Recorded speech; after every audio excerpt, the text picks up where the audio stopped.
Hello friends, welcome back to my YouTube channel Samrat education hub.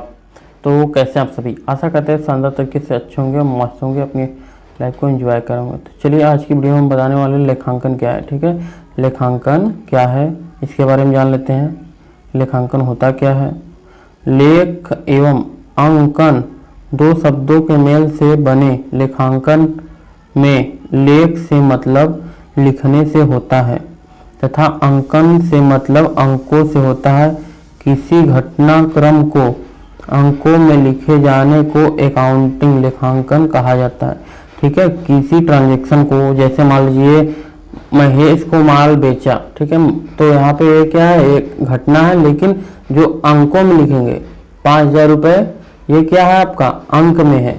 तो इन दोनों को मिला के जो बनेगा, ठीक है, घटनाक्रम और अंक में लिखेंगे तो उसे क्या कहते हैं, अकाउंटिंग। ठीक है, लेखांकन कहते हैं।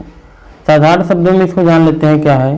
किसी खास उद्देश्य को हासिल करने के लिए घटित घटनाओं को अंकों में लिखे जाने की क्रिया को लेखांकन कहा जाता है। यह घटनाओं से मतलब उस समस्त क्रियाओं से होता है जिसमें रुपयों का आदान प्रदान, ठीक है, रुपयों का लेन देन करना होता है इसमें।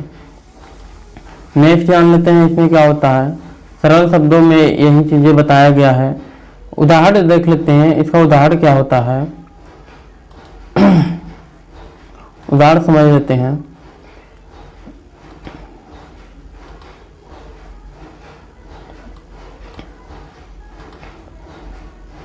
किसी व्यवसाय में बहुत बार वस्तु खरीदा जाता है और बहुत बार बिक्री होता है, खर्च भी होता रहता है, आमदनी भी आती रहती है।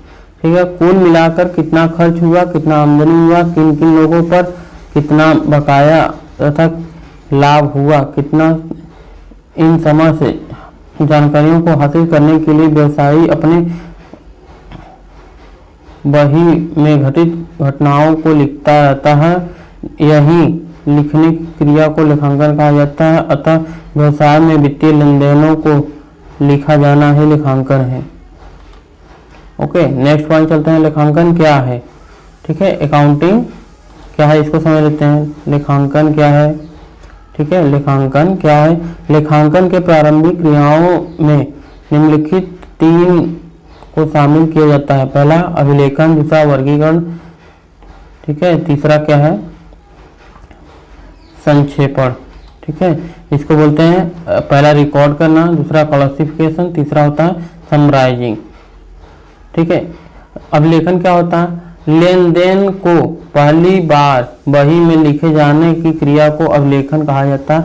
अभिलेखन को रोजनामचा कहते हैं, जिसे जनरल एंट्री कहा जाता है। ठीक है, क्लासिफिकेशन अभिलेखित मदों को अलग अलग भागों में विभाजित कर लिख जाने की क्रिया को वर्गीकरण कहा जाता है। वर्गीकरण को लेजर कहा जाता है। ठीक है, नेक्स्ट चलते हैं। नेक्स्ट क्या है,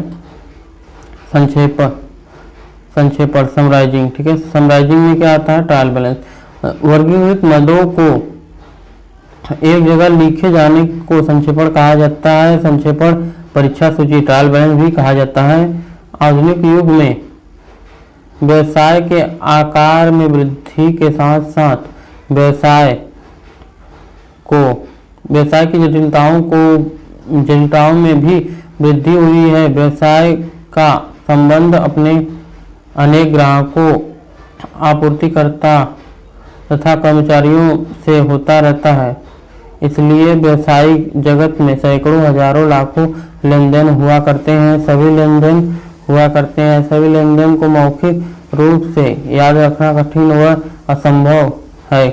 हम व्यवसाय का लाभ जानना चाहते हैं और यह भी जानना चाहते हैं कि संपत्तियां कितनी, उसकी देनदारियां तथा देयताएं कितनी हैं, उसकी पूंजी कितनी है आदि। इन समस्त बातों की जानकारी के लिए लेखांकन की आवश्यकता पड़ती है। लेखांकन के लाभ क्या हैं, इसको जान लेते हैं। लेखांकन के लाभ,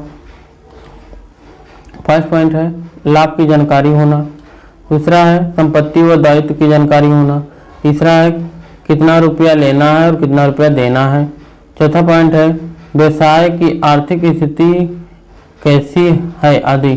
अन्य व्यापारियों से झगड़े होने की स्थिति में लेखांकन व अभिलेखों न्यायालय में प्रमाण पत्रों के रूप में प्रस्तुत किया जा सकता है। न्यायालय में प्रस्तुत किए लेखांकन की मान्यता को प्रदान करता है। वित्तीय लेखा से कर्मचारियों के वेतन, बोनस, भत्ते आदि संबंधित समस्याओं के निर्धारण में मदद मिलता है।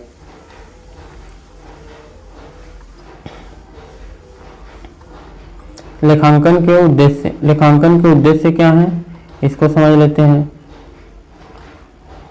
लेखांकन के निम्नलिखित उद्देश्य हैं। लेखांकन का प्रथम उद्देश्य सभी व्यावसायिक लेनदेनों का पूर्ण एवं व्यवस्थित रूप से लेखा करना है। सुव्यवस्थित ढंग से लेखा करने से भूल की संभावना नहीं रहती है और परिणाम शुद्ध होता है।